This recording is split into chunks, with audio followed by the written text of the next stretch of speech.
person judging you the most is not your family? What if it is not your coworkers? What if it's not social media judging you? What if the harshest judge in your life right now is the voice inside your own mind? And what if you've spent years assuming other people will judge you the same way your inner critic judges you? You may have an amazing idea, wealth creating idea. You may have amazing knowledge. You may have a business solution hidden inside your experience. You may have a natural ability that could solve a real problem and create income. But before you share the idea, your mind begins the trial. What will people think? What if they say I'm not qualified? What if they remember my past? Sound familiar? Or what if I fail? What if people think I am pretending to be successful?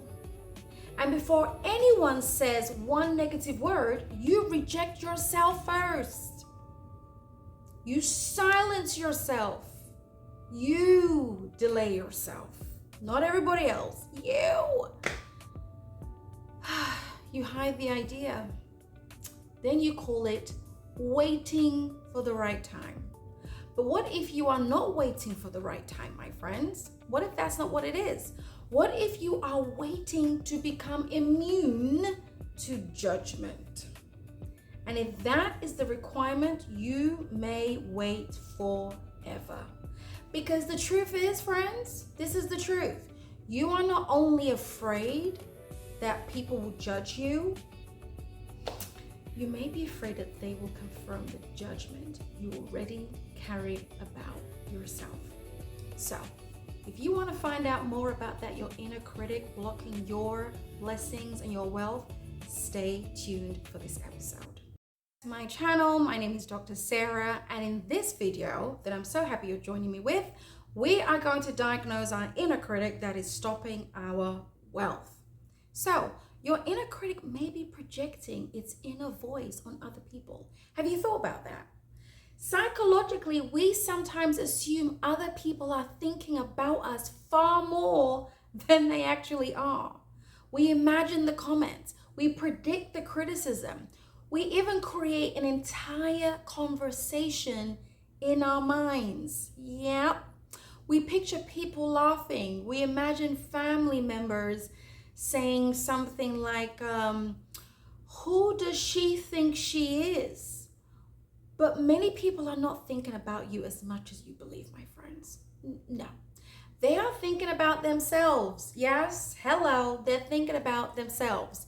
They're thinking about their bills, their marriage or lack thereof, their relationships, their children, their colleague that keeps doing what they keep doing, that winding them up, their insecurities, what they haven't eaten yet, what they want to eat, their own unfinished goals. How about that? Meanwhile, you are delaying your purpose because you are trying to manage opinions of others that may not even exist. And here's the uncomfortable truth. Sometimes the voice you call other people is actually your own inner critic. Yes, wearing other people's faces. You might say something like, my family will judge me. But have they actually said that? Really?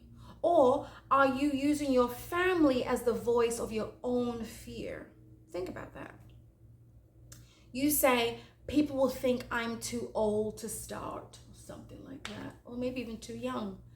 But did people say that? Or did your inner critic say it? You know, that inner judge, that judgy voice. You say, they will think I am not an expert, faking it. But perhaps the deeper belief is, I do not believe my experience is valuable.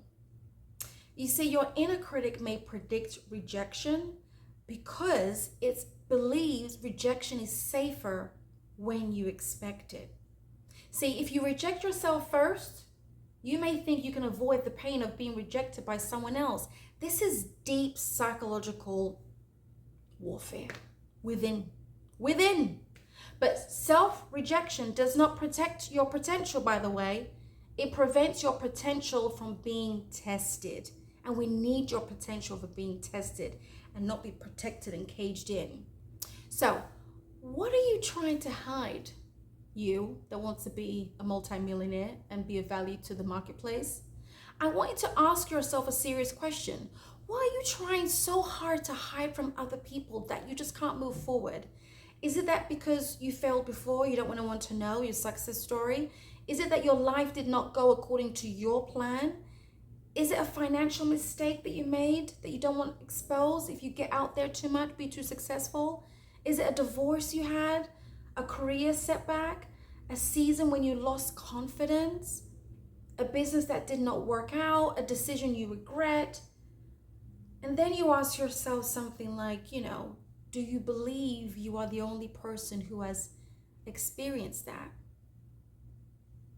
Look across social media. People are openly discussing bankruptcy. They're this transparent today. They're openly discussing their divorce. People are getting comforted by their stories. They're talking about their job loss, depression. You're not the only one going through this pain. I promise you. All right? People are talking about career changes on social media, business failures, starting over at 50, starting over at 60. People are actually rebuilding their lives after public mistakes. You are not the only person with a complicated story. Okay? I am definitely not the only person. You are not the only person that had to begin again. You are not the only person who has made decisions they would make differently today, right? With more maturity, more insight, more wisdom. So why are you carrying your history as if your experience makes you uniquely disqualified to be rich and wealthy? You see, your past may be part of your story, but it does not have to become your identity. And sometimes the very experience you're trying to hide contains the insight that could help someone else. The thing you survived, remember that thing, may have taught you how to solve a problem that people need. Teens need, 20-year-olds need, 30-year-old needs. The career challenge that you may have experienced, now you're an expert. The failure, that you had may taught you what you shouldn't do next time. The painful season may have developed wisdom that someone else needs today. You may be hiding the evidence of your growth because you're still ashamed of the process that produced it. Let's tune in a little bit more here, okay? Let's drop the false persona. Some people are not hiding because they lack confidence. FYI. They're hiding behind a carefully constructed image. Maybe you're doing that today. They want everyone to believe, I have always been strong, or I have always known what I was doing, or I have never struggled, or I've never failed, or I always have the answer. But you see, maintaining a false persona is exhausting. You become more committed to protecting the image, that mask, than developing the real person on the inside waiting to come out. You might begin asking yourself something like, how do I look? Instead of, what value can I create today? You might ask yourself, will people think I am successful? Who cares what they think? Who cares? Just do it. You need to ask yourself, what problem am I uniquely equipped to solve? That's how the rich is coming. That's how the millions of dollars coming. And here is something that may actually set you free. Most people are not studying you as closely as you think. See, people like you are projecting. Don't project yourself on others. The audience may not care about the perfect image you're trying to protect, by the way. They care whether you are useful to them. They care whether you understand their problem. Yeah. That's why people come on these social media sites. They care whether you can help them. They care whether your message is relevant. The perfect persona may attract attention, but authenticity builds trust. And trust creates relationships. And relationships actually create diverse opportunities from experience. And opportunities can create income, yes. You do not need to perform a life you have not lived. You need to live the life you've lived. You need to develop the value that is already connected to your real experience that makes you human. Well, actually makes you a spirit having a human experience. Now, who benefits if you do not pursue your wealth idea? Who benefits? Have you thought about that? Let's go deeper here. Ask yourself this. Who benefits if I never pursue the wealth idea that keeps returning to my mind? Who benefits if you don't do it, if you don't pursue it? Who benefits if you remain silent, hidden, crippled in your mind? Who benefits if you continue minimizing your expertise? Who benefits if you keep delaying to start this business? Who benefits if you stay afraid to become visible to your world? Sometimes the answer is obvious. Your fear benefits. And in religious terms, fear is actually a spirit. You don't want that. Your comfort zone benefits. The old identity benefits. The version of you that does not have to risk rejection benefits, and thus stays there with you. But from a biblical perspective, we must also recognize that fear can oppose faith. Fear can convince you to bury what God entrusted to you. Fear can cause you to focus on what could go wrong instead of what God may be calling you to develop. In the book of John, chapter 10:10, Jesus said, "The thief cometh not, but to steal, to kill, and to destroy." Now, I'm not saying that every delayed idea is caused by a spiritual attack. But sometimes we need more education. We certainly need more insight and more training in this. Because sometimes an idea, a wealth creation idea, needs refinement. Sometimes wisdom tells us to wait. Fair.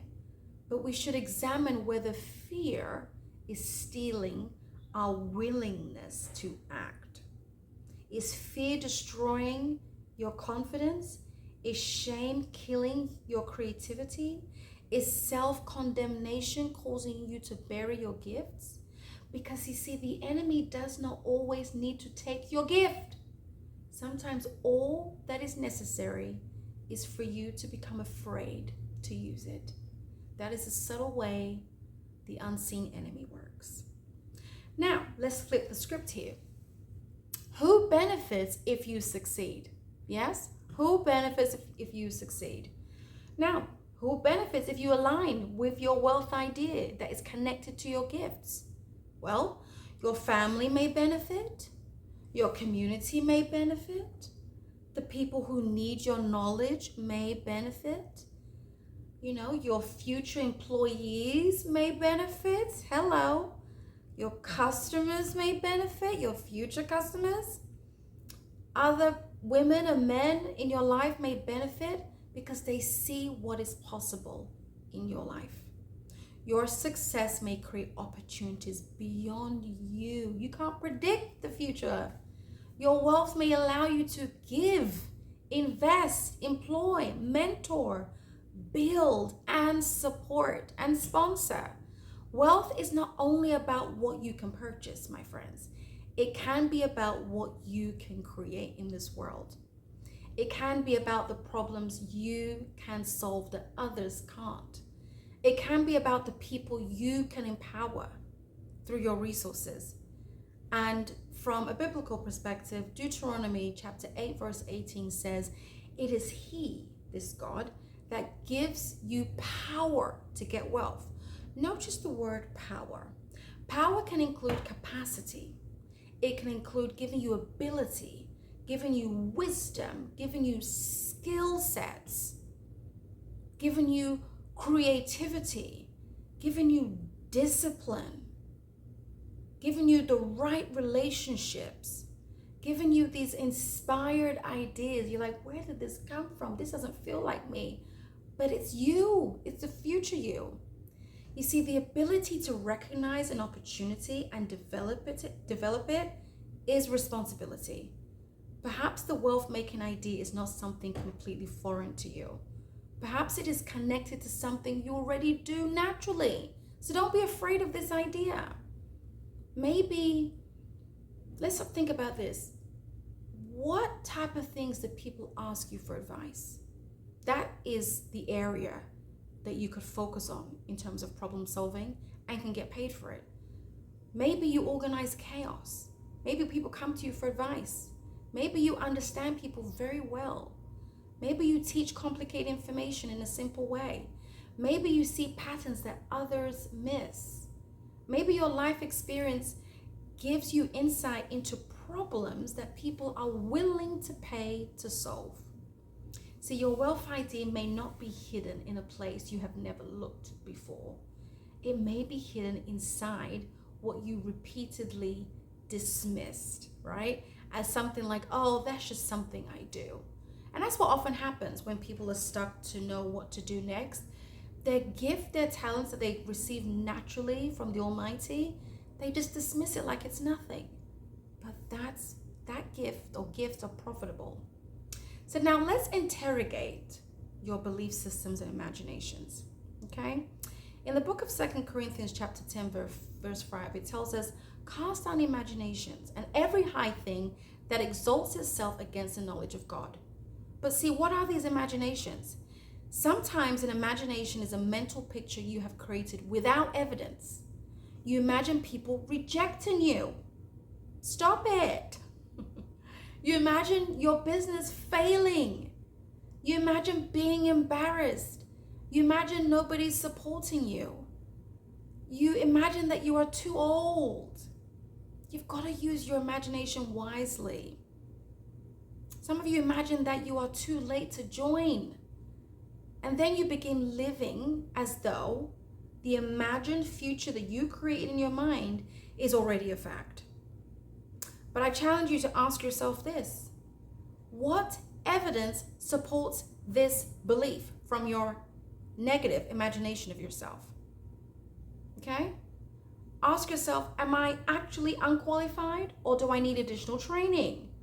Am I truly too old or am I comparing my beginning to someone else's middle? Or ask yourself, do people really reject me or have I avoided giving them the opportunity to respond? Or ask yourself, is this idea impossible or have I simply never created a plan? Interrogate your own thoughts. Okay? Interrogate it. Do not automatically obey your thoughts. Your mind can produce a thought without producing the truth. And just because you have believed something for 20 years does not mean it is still true, my friend. Let's begin to start taking action on our wealth idea, shall we? So here's a practical assignment. Write down 3 things. First, what problem do people regularly come to you to solve? Yes, write that down. Secondly, what knowledge or ability feels natural to you, but may be valuable to someone else? You could do someone's hair, you're a great stylist. Thirdly, what experience have you survived, studied, or mastered that could become a service, a product, training, business, or solution? Then choose one small action. Do not build the entire business tonight, my friend. Do not quit your job tomorrow. Do not wait until everything is perfect. Doesn't work that way. But just take one action. Write the idea, all right? Research the problem. Talk to 5 people who may need the problem, or just research and see if other people are doing it. Create a simple video.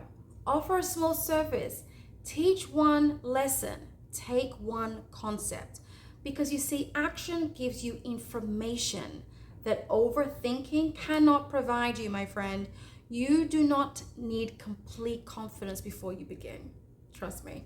Sometimes confidence develops because you just are beginning. That's where the confidence really comes from. Honestly, true talk. You just have to start. All right. So hopefully you got something valuable from this. Let me know in the comment section, and feel free to give me a good thumbs up. That's a free way to support this channel, and I appreciate you.